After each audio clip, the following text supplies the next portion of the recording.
Good evening, everyone. Welcome to Traditions Week 2 evening concerts. My name is Walt Michael. I'm the Executive Director and founder of Common Ground on the Hill, which is a Maryland Folklife Center located here on the campus of McDaniel College in Westminster, Maryland. We welcome you to this evening of our second Traditions Week, and know that we have one more week coming. This time in person. We're beating back COVID, and we're going to be in person next week with a festival at the end of the week. But more on that later. Tonight's concert performance presentation is the spoken word, which occupies a big space in our work. We have music, dance, art, film, et cetera, et cetera. But we also have the spoken word, and we believe in the importance of the spoken word and literature in our lives. Imagine that today, literature. We hardly read anything past several sentences on our cell phones these days.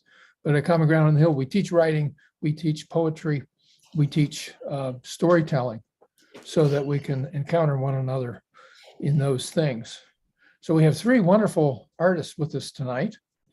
Our first artist is no stranger to Common Ground. She's been with us a number of times, and we're really glad to have her. Let me read to you about her. Madeline Misko is the author of two novels, Bringing Vincent Home and Stone Harbor Bound, and a poetry collection, Crucial Blue. With three other Baltimore area poets, she is also the author of In the Margins, a conversation in poetry. Her poems and prose, short fiction, creative nonfiction, and opinion pieces appear widely in both literary journals and other media, including the Baltimore Sun.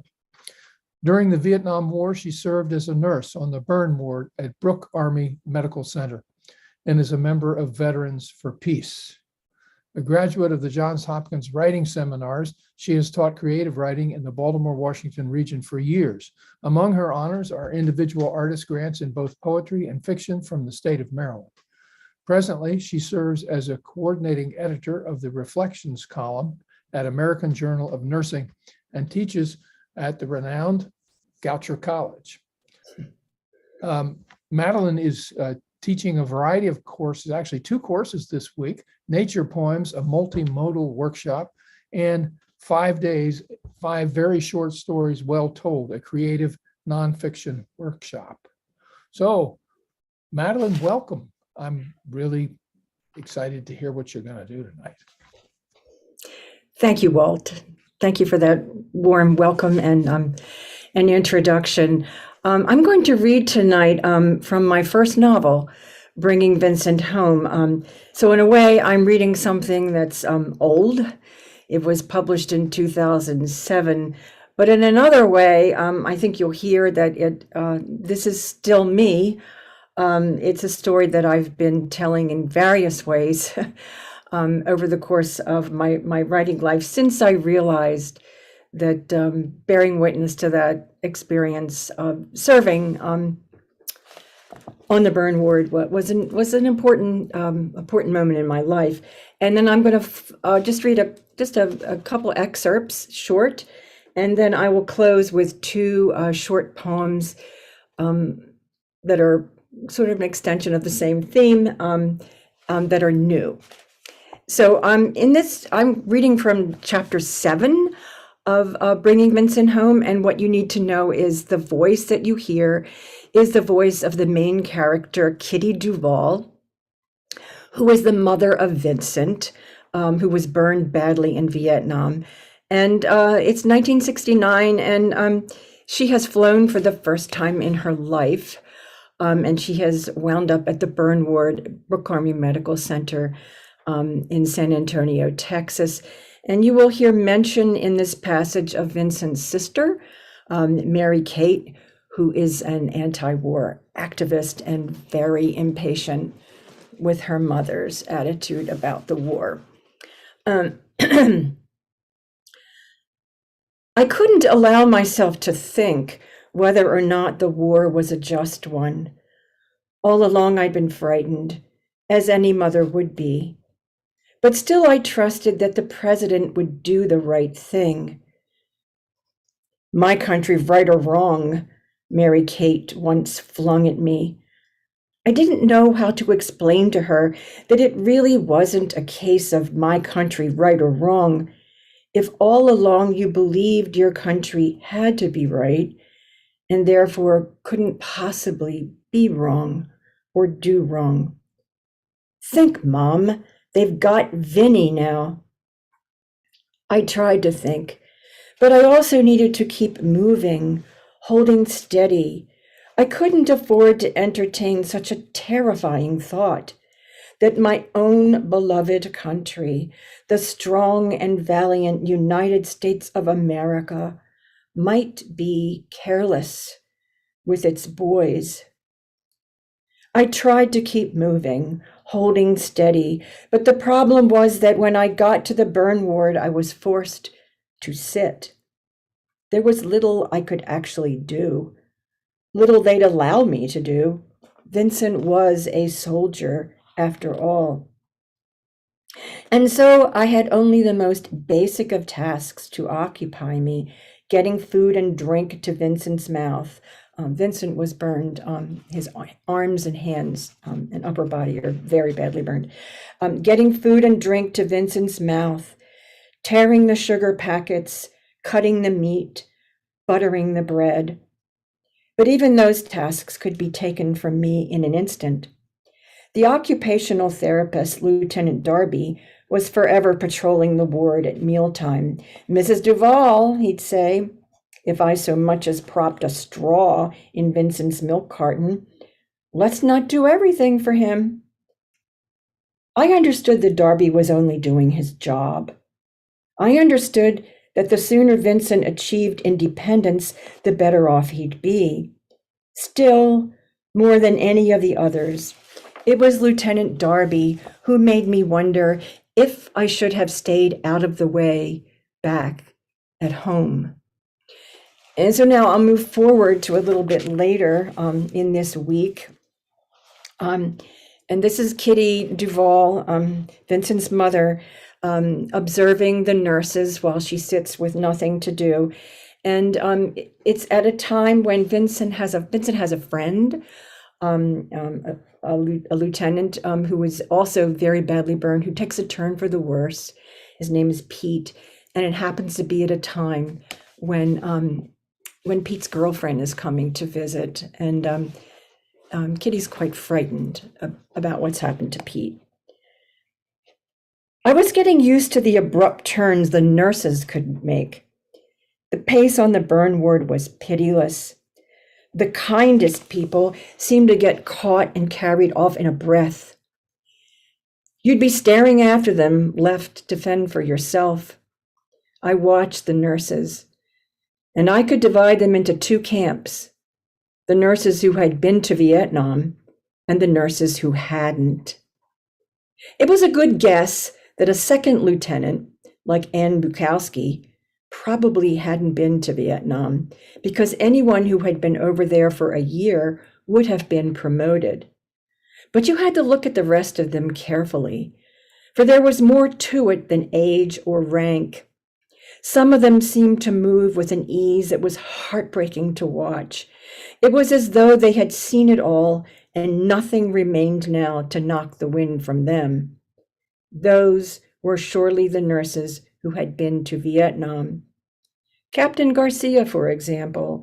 Even if someone hadn't said so, I'd have guessed right off the bat that Captain Garcia was just back from Vietnam. I'd never thought about it before, but on the burn ward, with so much time to turn things over in my head, I saw it made sense. How else could a person work day after day on a burn ward, if not by sealing off the heart with the awful work itself? If not by laughing and making jokes, all that bravado? I could only imagine the horrors those young people had to witness every day in the tank room. That's where they do the debriding of the wounds. In the operating room, and when they were changing dressings. The horrors they protected me from by sending me away. From a safe distance, I heard the crying, though. It had to have been terrible for them to be the ones causing such pain. As I was about to return to Vincent, the door swung open. Pete's girlfriend, Carolyn Brennan, was coming into the ward again. Colonel Anderson was with her, and the chaplain, Hal Trainer. There was no reason for me to stand there at the nurse's station, and yet I stayed until they put on their gowns, tied their masks, and passed into the cube. That's the ICU. Then I hurried back to Vincent and threw myself into talking about home, the Orioles and the Colts, Mary-Kate and Jack, his friends, the boys he played ball with. Drink this, Vinny, I kept saying. Fluids will make you strong. We've got to get you well, so they'll let us take you home. In all, a long day. And after dinner, Lieutenant Darby appeared again, toting a special contraption for Vincent to try out. A spoon bolted to an angled handle. To me, it looked jerry-built, like something out of a little boy's erector set. But somehow Darby managed to wedge it into Vincent's palm. With effort, Vincent bent his arm slightly and made the spoon dip toward the empty plate set up for practice. Good, Darby said when the spoon slid across the plate and rose again in the direction of Vincent's mouth. Good job. Tears ran down Vincent's cheeks. Good job, I said too. Don't be afraid to push that elbow, Darby said. We got a ways to go there. He kept a firm hold on Vincent's splint and forced the elbow to bend. Vincent writhed away from him. Get off, he screamed, you goddamn son of a bitch. The spoon contraption fell from his grip and hit the floor. Vincent gave it a kick and sent it spinning out into the room. Lieutenant Darby was unperturbed. He kept a firm hold on the elbow. Get off, I hate you, Vincent yelled. Darby kept holding on. You see this, soldier, he said, nodding at the elbow, no emotion in his voice whatsoever. Vincent blinked and looked at the elbow. You see the difference, Darby said.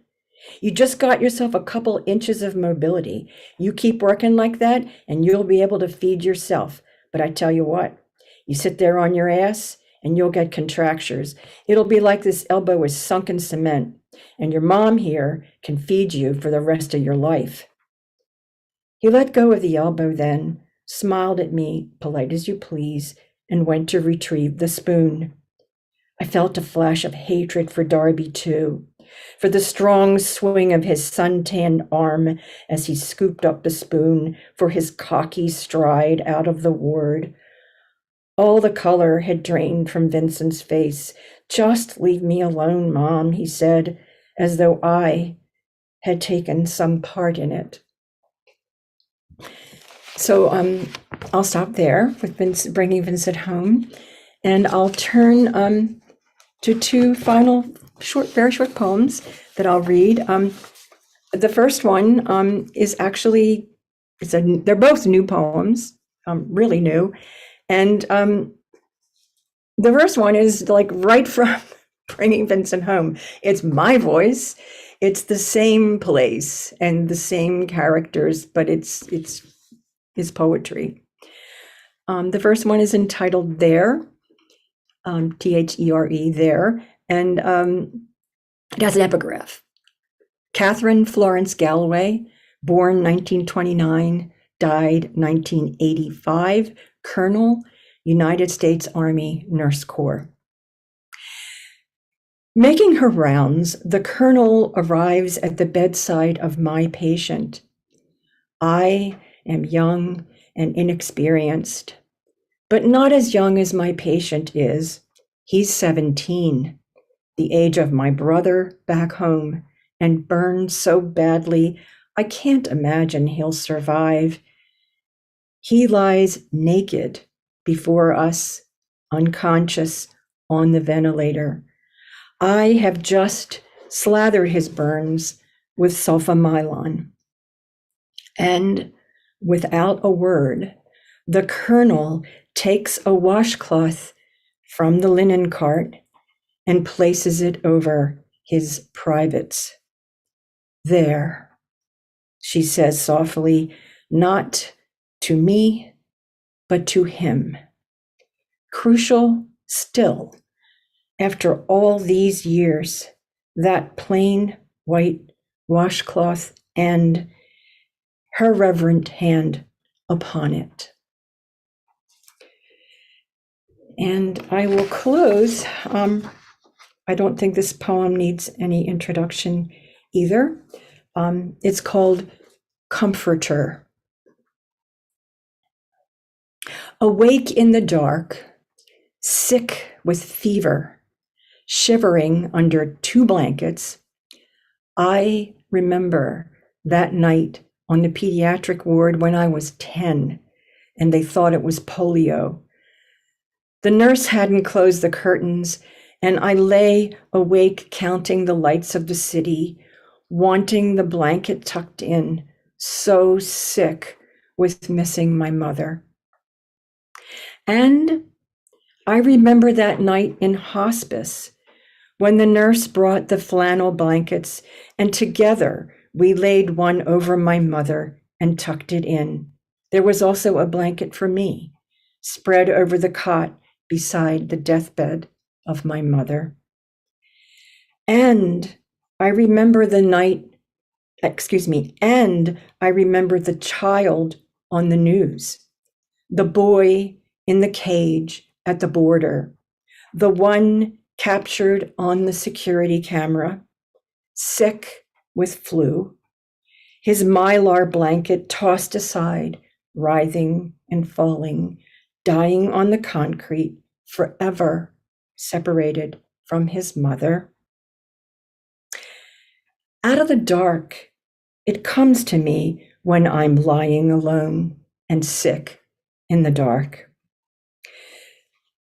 Though the stuff of it is suffering, compassion is a comforter. I cannot say I heard it spoken, but I felt it settle over me. Heft to it, warmth. I curled myself under and slept. Thank you.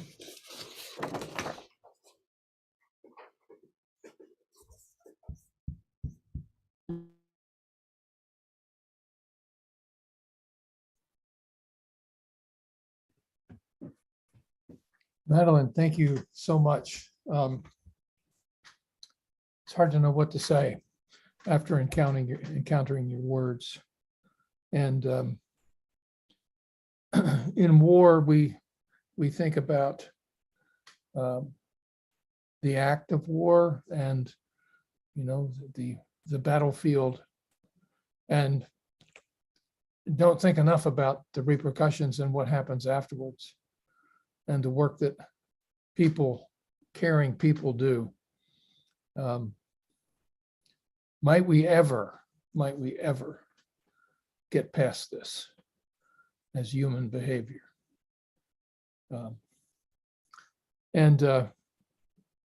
You comparing your fear of polio and as a child lying there with the children on the border who remain separated from their parents. I hope people will come to Common Ground next week and listen to the keynote given by Randy Mayer from the Church of the Good Shepherd on the border in Saurita near Nogales, to hear what's happening these days. The asylum seekers are these beautiful young families just trying to survive. So thank you so much for teaching with us, and I'm hoping you're going to do it next year. And you have 2 more days, right? 2 more days. Wonderful. And I hope you'll come out and see us next week so we can see you in person. Next week's going to be wonderful. We're all looking forward to seeing us off the screen and in reality. So thank you, Madeline Misko. Our next artist comes to us all the way from, I believe, Seattle. Am I correct, Octavio? Small town outside of Centralia, Washington, known as Seattle. Seattle, right. Let me tell you a little bit about Dr. Octavio Pascal Carrasco. He's an historian of American culture and music with special interest in the processes of social change, cultural resistance, and the religious imagination. As an undergraduate student at Princeton University, he worked with Cornel West, exploring the religious dimensions of Tupac Shakur's music and death. He completed his master's degree at Starr King School for the Ministry in Berkeley, California, with Reverend Dr. Gabriella Latini. As the 2011-12 Hilda Mason Teaching Fellow, he developed and taught the course Music and Art for Social Change, and further completed his PhD work with Cornel West. Daisy Mikado and Troy Messenger at Union Theological Seminary in New York, focusing on the long 60s as a period of profound awakening in American history.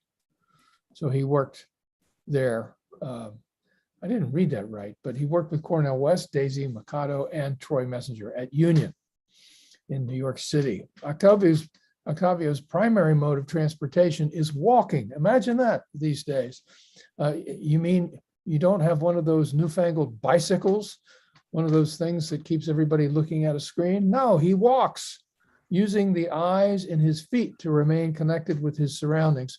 His academic studies are grounded in his time living in Guatemala, Spain, and the Czech Republic.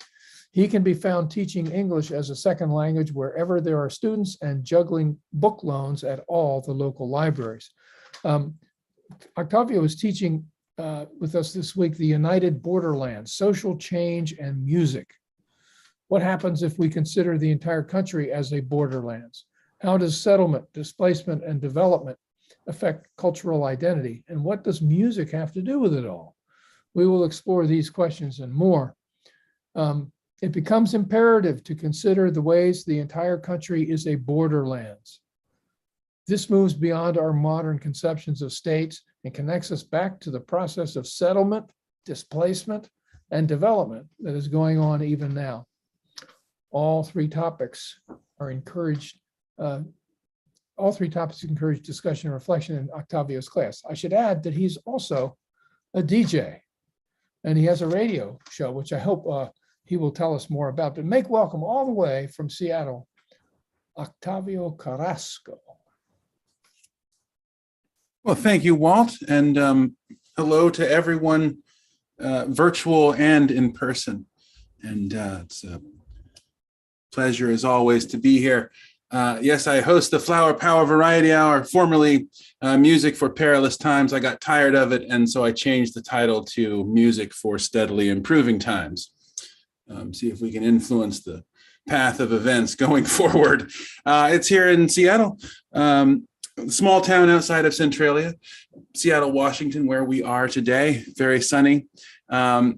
I was not going to talk about the borderlands today, though, of course, it is important to recognize the people that were on the land before and the people that are still here on the land, and the names and the language and the architecture and the food and the culture and all of the things that remain, even as we have attempted to erase them, forget about them, leave them unspoken.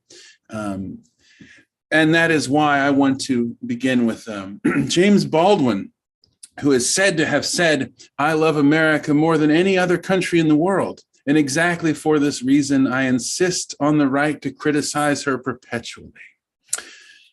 And that brings us to my first example this evening, which is Jerry Rubin. Jerry Rubin reminds me of a line by Toni Morrison, which is, "Can't I love the things I criticize?" Which is how we got back to James Baldwin. And Jerry Rubin was in a debate with a member of the Socialist Workers' Party in the late 60s. And the Socialist Workers' Party, part of the debate, the man stood up, made a coherent argument and defended his points and laid out a whole thing. And everyone was very excited to see what was Jerry Rubin going to say. And Jerry Rubin got his record player out and put it on the table and proceeded to play a Bob Dylan record. And everyone was like, "Oh, what is Jerry going to say about the Bob Dylan record?" And Jerry just turned the record over and continued to play more Bob Dylan. Now, part of the point here is, where do we think meaning comes from? And what sort of sources do we value? And is it possible that there are many sites where meaning is made, where humanity is found, and where resistance is fostered amongst the many cultural outputs of human beings on the face of the earth? And that brings us to the artichoke. The artichoke is perhaps it's a food that you're familiar with, sort of round. There's some pointy ends on, you want to be careful with those.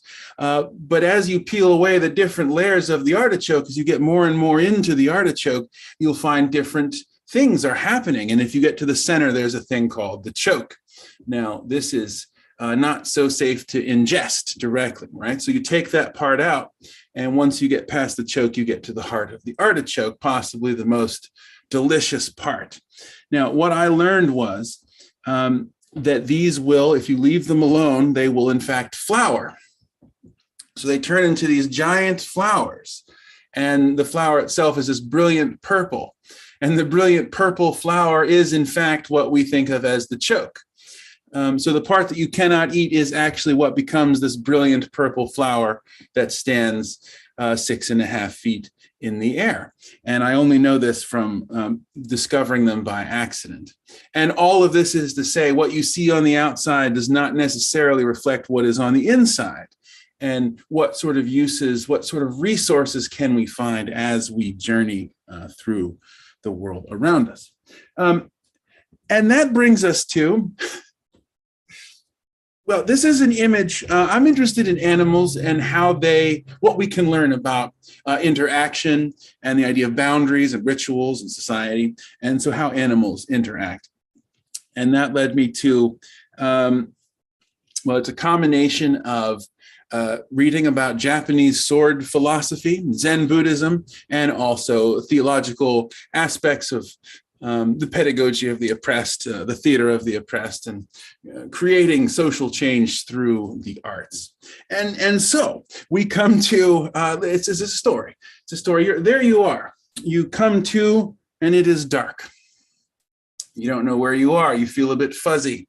And as you begin to, as your head begins to clear, you find that you are on a spongy yet sticky surface. What is this? After a little while, you think, this could be a spider's web. How did I end up here? And as you begin to wrestle with the web itself, you find that the more you wrestle, the tighter you get stuck, much like the tar baby, another reference to Chloe Wooford. And because this is also inspired by the philosophy of the Japanese sword, you have, of course, your Japanese sword with you, which is an absolutely razor-sharp instrument about 4 feet long. Yet, as you already know, the more you wrestle with the web, the more stuck you get. So if you start hacking at the web, your sword will become blunt, and you will get all tangled up. Now, as you come to in this situation, you look up and you see there is is it a spider? Doesn't matter if it's a spider or not, it has many legs. And in some of its many legs, it has edged weapons, this spider. And it also has what appears to be a scorpion's tail.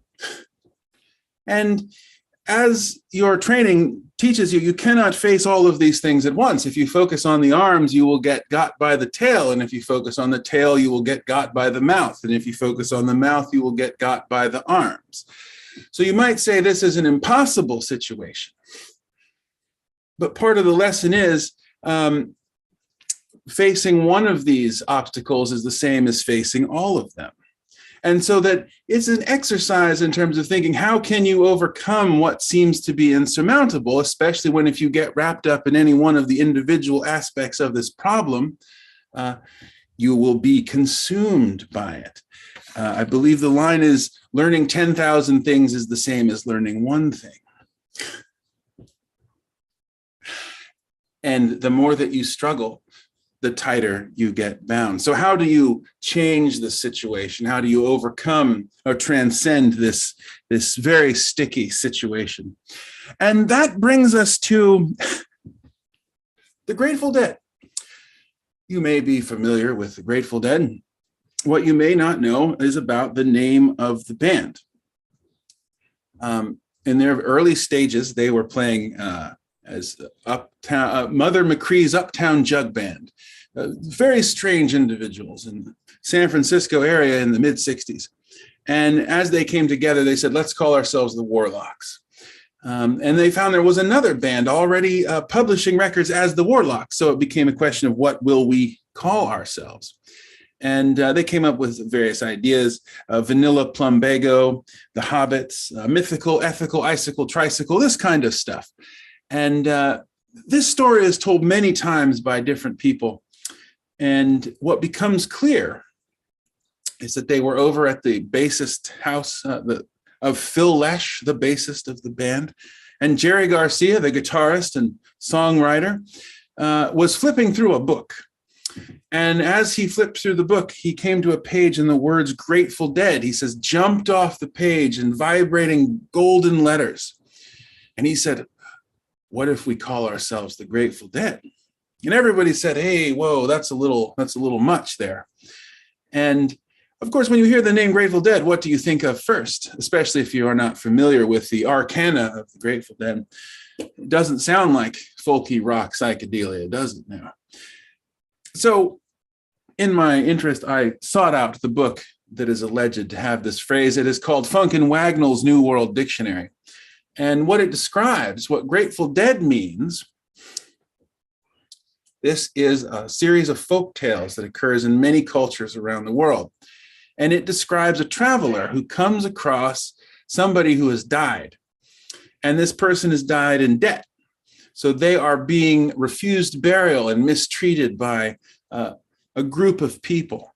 And the traveler says, I will pay this person's debt so that they can rest.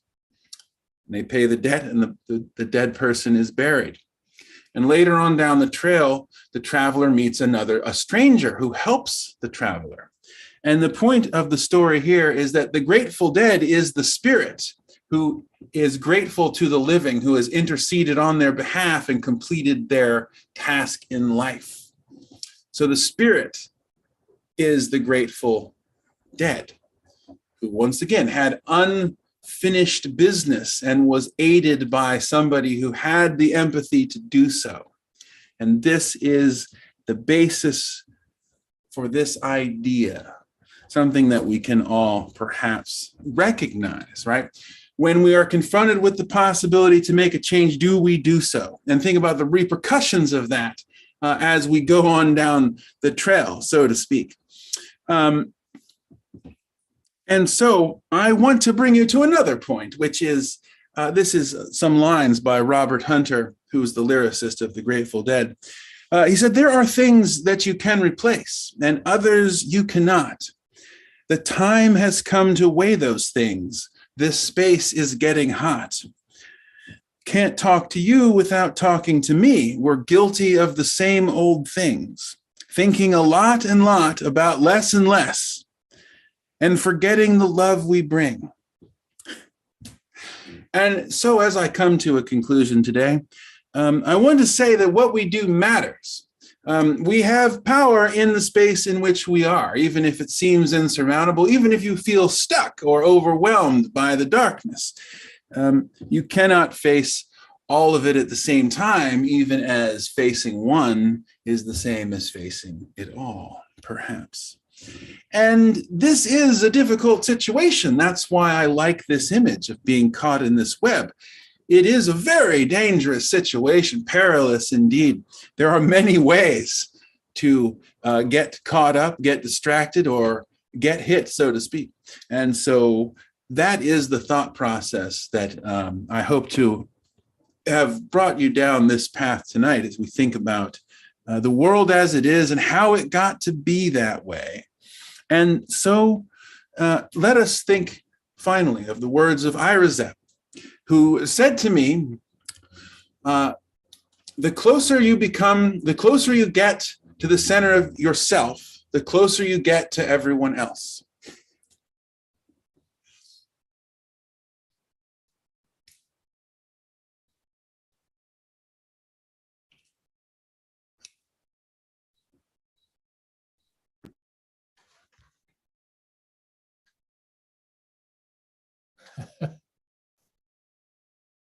Phil.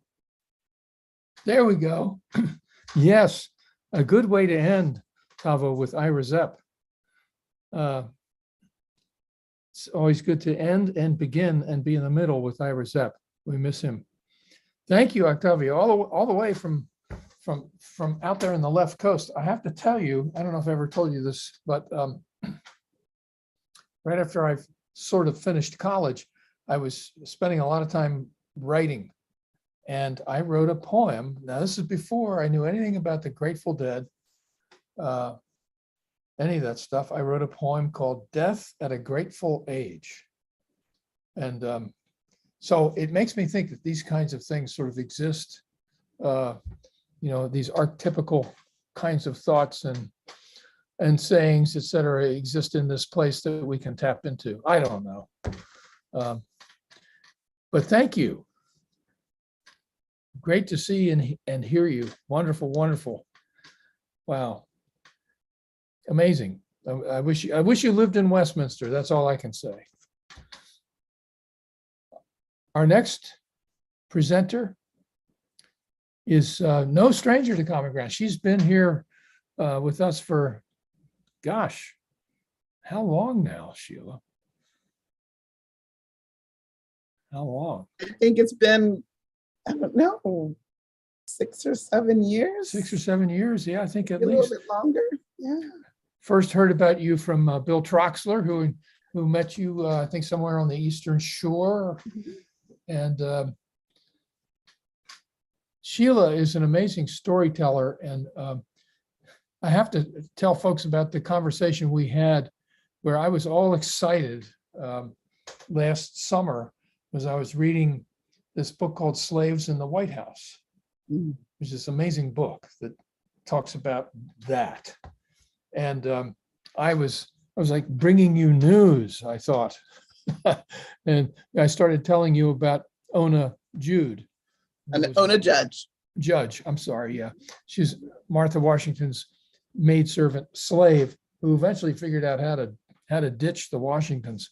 And I thought I was telling you something new. And of course she said, well, I played that role at Mount Vernon. I think that's where it was, right? I was a Mount Vernon fellow. Yes. Right. I was like, wow, how stupid am I? Of course you knew about this. Let me tell the folks something about you. Sheila Arnold has been performing since she was 8 years old. She lives in Hampton, Virginia, and presents storytelling programs, historic character presentations, Christian monologues, professional development for educators, and inspirational, motivational speaking for schools, churches, and organizations throughout the United States. She also manages and contracts new business for Histories Alive, which mentors and provides opportunities and guidance to performers. Ms. Sheila, as she is fondly called, has been performing full-time since 2003. That means 19 years, folks, and travels nationally each year. Sheila was selected as a 2019-2020 Mount Vernon Research Fellow and as an artist in residence at Hunoke. Am I saying that correctly? Hunoke. Yep, Hunoke. Artist colony in Maine. Sheila is with us this week, and she'll be with us in person next week. She's teaching Storytelling 101, the Great Story Swap, along with Pun Plumundon and others, and Reclaiming the Story, which explores how we can undo and reclaim the stories from the racism with which they've been displayed. So I can't wait to hear what you're going to tell us tonight, storyteller. Make welcome Sheila Arnold. Well, it is so good to see you, and it is so good to be here. I am just delighted. Hold on, let me give myself, there we go. I look perfect now.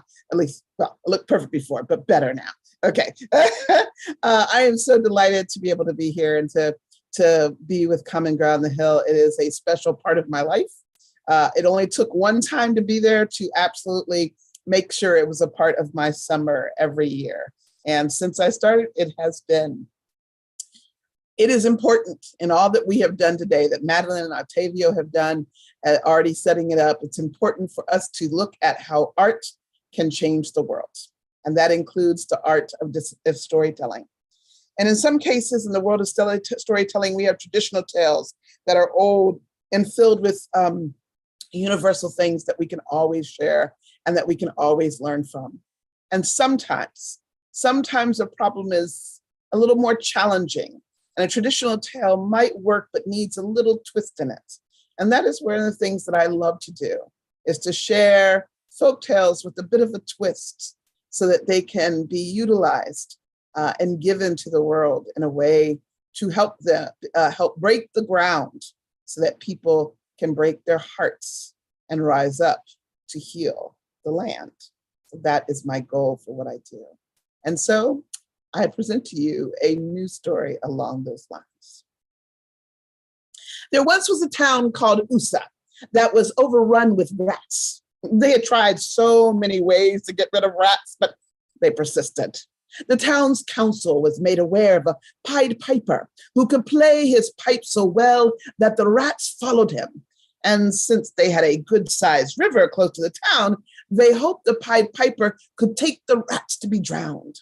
The council made a deal with the Pied Piper, and so it was that the rats followed the Pied Piper to their death.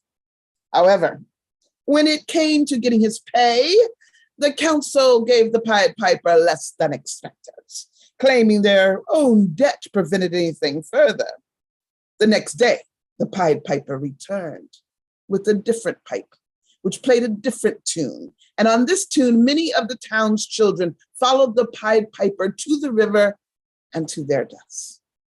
People were horrified and wanted to kill the Pied Piper, but the council, offering prayers and thoughts, convinced the town that they still had rats. The rats always came back. And it was not the Pied Piper who killed the rats, it was the pipe.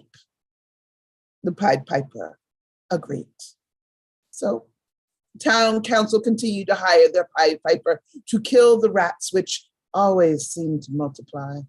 Other communities called upon the Pied Piper as well. The town of Usa gave the Pied Piper a nice house to live in, as they were gaining much attention because of the Pied Piper's skills. And one day the Pied Piper returned, tired from a long day in a faraway place. He was so tired he fell asleep just inside his house, leaving his door open. Some younger men came by, and finding the house open and the Pied Piper asleep, they went through his house to find more of the Piper's pipes. They found many, and the young men learned to play them. However, they were unaware of all that the pipes could do. So some of the young men played those pipes, and when they did, the sound led people away and often to their deaths. When it was determined that the pipes were dangerous, the people raised up and demanded that the Pied Piper be removed. But the council, after offering prayers and thoughts and giving punishment to some of the young men, convinced the town and the surrounding area that they still had rats. The rats always came back. And it was not the Pied Piper who killed the rats, but it was the pipe. The Pied Piper agreed. The town council in the surrounding area continued to hire the Pied Piper to kill the rats, which always seemed to multiply. However, his fame had grown wide, and the Pied Piper decided to make more pipes and train others to use them. People came from far and wide to learn at the feet of the Piper, and he taught them how to play the pipes, how the tunes could produce different results, and how to care for the pipes. As fame grew even wider and people wanted even more. So the Pied Piper asked the town of Usa to give him land so he could build a large house where all the day and the night the pipes would beat. Because, as the Piper said, the rats always come back. Every now and then, one of those who learned the power of the pipe played it in such a way that people were led away, often to death. Even children were led. The town council forced the children to sit in their classrooms with windows closed and earplugs in their ears. When playing outside, and earplugs in their ears, and when playing outside, that's what they had to do. But sometimes a well-trained piper He could play such a tune of such frequency, it could still reach their ears. Soon the town and the surrounding areas and the far areas where the pipe had been taken began to create places where the pipes were not allowed. But even there, some played the pipes. And each time a tune was played that caused people to follow, some even to their death, there would be the people demanding that the Pied Piper be removed. And each time the town council reminded the people that rats still existed. And so it was that the Pied Piper grew more and more famous, his pipes more and more widely used. And the people that were led away became more and more frequent. But often at the dinner table, when just family was around, someone would ask, could we not find a better way to kill rats? And sometimes late at night, before a child would close their eyes, before they wondered if it would be nightmare or dream they would have that evening. Sometimes, if you listened, you could hear the child whisper, am I not more important than a rat? Thank you.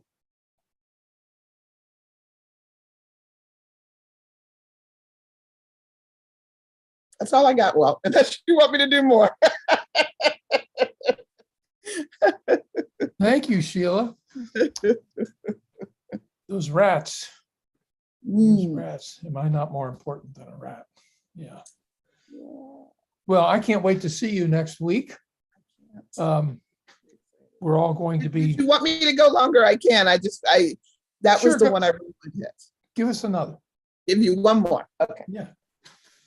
I think I told Little Red last year, so I won't tell that one, but I will tell this one. The fox was hungry. Foxes are always hungry. But the fox was hungry. And the fox could not find a way into the chicken coop. The chickens, they did not pay attention to the fox. They also didn't pay attention to the farmer who told them, if you see the fox, cluck a lot. If you see the fox, run away. If you see the fox, cluck out, I will come and I will save you. The chickens sometimes don't listen. They just go about their life, pecking in the ground, having eggs, growing chicks. It's just life. But the fox was hungry. The fox wanted chickens.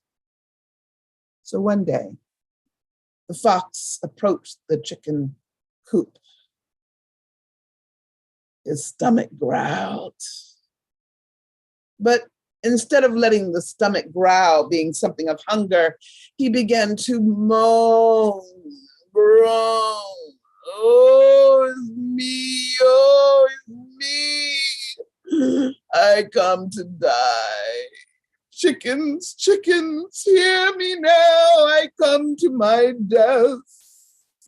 Well, the chickens saw it was a fox and they looked at each other and it was just a fox. And he was on the outside of the coop and there was wire around them. They were fine and he was calling out to them. So the chickens went close to the coop. They went close to the head, went to the wire. And they asked him what was wrong. Why had he called them? Oh, chickens, my death is imminent.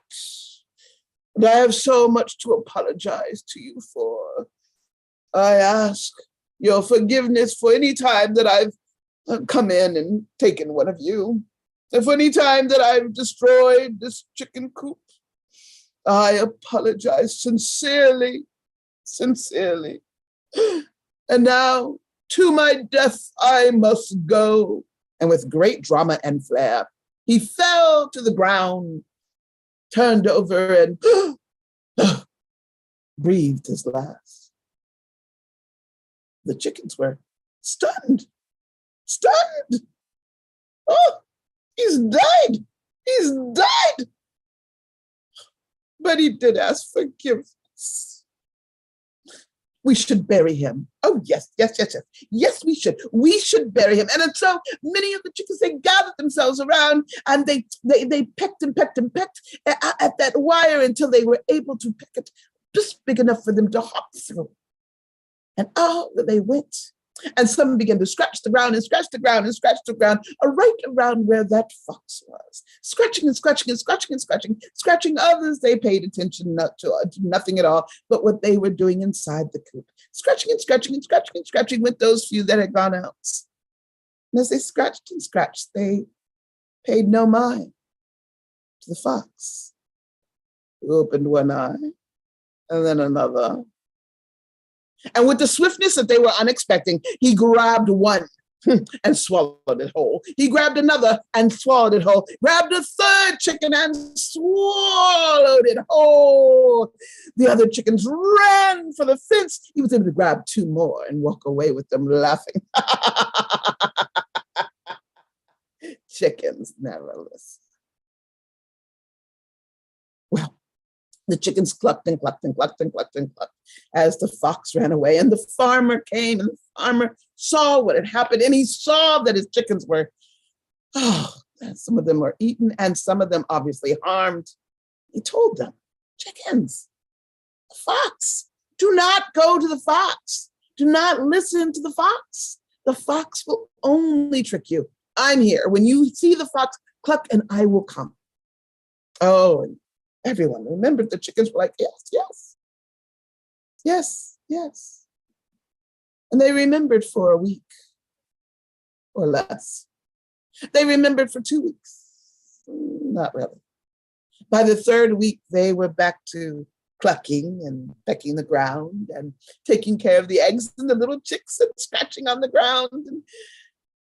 And by the time another month and a half had rolled around, Fox came back. Oh, chickens. Oh, I'm so sorry. I feel death imminent upon me. I came to apologize for all that I have done to you. The chickens that I took. I am sorrowful upon death. I only ask if I should die. Bury me here. Bury me where the goodness of chickens are around me. And the chickens, they looked at one another. Oh, the fox. The fox seemed genuinely sad. And right then, in front of their eyes, the fox, he leaped up, lay to the ground, turned his head in a dramatic fashion. I die. Oh. The chickens, they looked at one. And they said, we must help the fox. He apologized. He didn't mean to die. He didn't mean to take us. Oh, we shall bury the fox.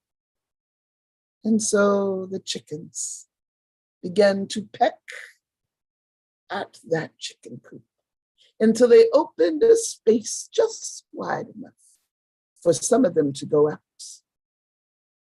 And when they came out, they took their feet and scratched the dirt so they could make a grave for that fox. And it was not long until the fox opened one eye and then another. And with the swiftness they did not expect, he ate one full and another full, and he grabbed another and two others and ran off. It was only then that the chickens remembered to cluck very loudly. But it was too late. Some of them were already gone. Farmer came back. He looked at the chickens chickens, don't you remember? It is the same fox.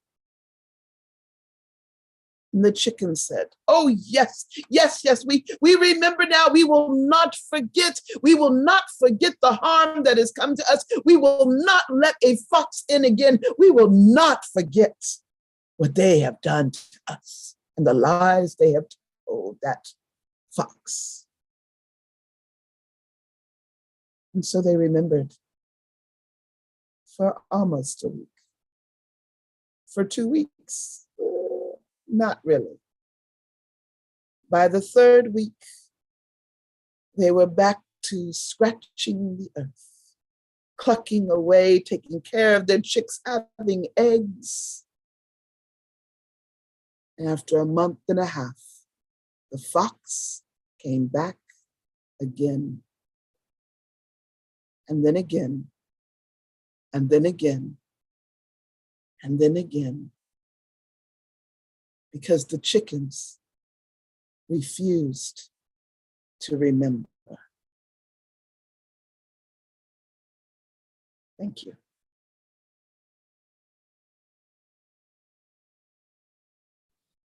Wow, just us chickens. Just us chickens. We seem to forget, don't we? Yes, we do. Yes, we do. That's an old fable I found, and I haven't been able to find it again. I've been scouring, trying to figure out where in my server, in my list of history, I can find that one. And it just came by. I read it, went, oh, this is awesome. I can't forget this story. And then I went and moved from it. I forgot to take it, and I've been scouring it ever since to go back so I could tell people what the name of it is. So I don't even know what the name of it is. I saw it for me. It is. It's a great story. It is. The fox didn't forget. No. And it's not like if Farmer Brown did what he's supposed to do. I told you how I can help you. I'm telling you how I can help you. I can do this. Vote. Yes. Can we remember? Can we remember? Or is it just that we go back to what we did? Right. Well, Sheila, it's wonderful to hear your story. I can't wait to hear more at our next, a Microsoft page just jumped in front of me. At the festival and next week, people, you can come and learn storytelling from Sheila, as well as Pun Plamunden, who is a member of the Ottawa tribe, in the big storytelling swap. And there are things to learn about storytelling, right? It just does. It's not. I'm going to tell a story now. There are ways that they're formatted and tricks of the trade, as they say. Right. So can't wait to see you, and everybody come to the festival. There'll be concerts every night, open to the public, on the campus of McDaniel College. And then the festival is going to be this year on the campus, rain or shine, heat or no. We'll have air conditioning if it's too hot. If it's raining, we'll be inside in some wonderful venues, socially distancing as we should. And I should add, a great wine and beer garden right alongside the chapel, which is sort of an oxymoron there, but it's a good place to have it. And I should say that tomorrow, we'd really like people to check into the Search for Common Ground class where John Bishop from Santa Fe will be presenting. Can't wait to hear John and see him. And then tomorrow evening, let's see what we have. Tomorrow night is Celtic Night, featuring Rachel Hare, a wonderful harpist from Glasgow, Joe Morrison, our own Joe Morrison from right here in Westminster, Pete Clark from the Highlands, Scotland, and Brian Connolly from Northern Ireland. It's going to be a wonderful night of Celtic music. And the following night, Friday night, will be International Night with Nicholas Carter from Paraguay. Wonderful harp player, just amazing. You've never heard anything like this. From Canada, all the way from Canada, David Essig, my old pal from from Page School Days. Dave is a legend in Canada, wonderful songwriter and singer, and he's been teaching songwriting with us here this week. And then from the Czech Republic, originally Bob Ryschlik, who will be entertaining us with the Fujura, which is an amazing, it's about a 7-foot flute, if you can imagine that. So come back and see us tomorrow. Take good care of one another. And whenever you're viewing this, share it with other folks. We look forward to seeing you just around the corner. Take care and thanks for being with us.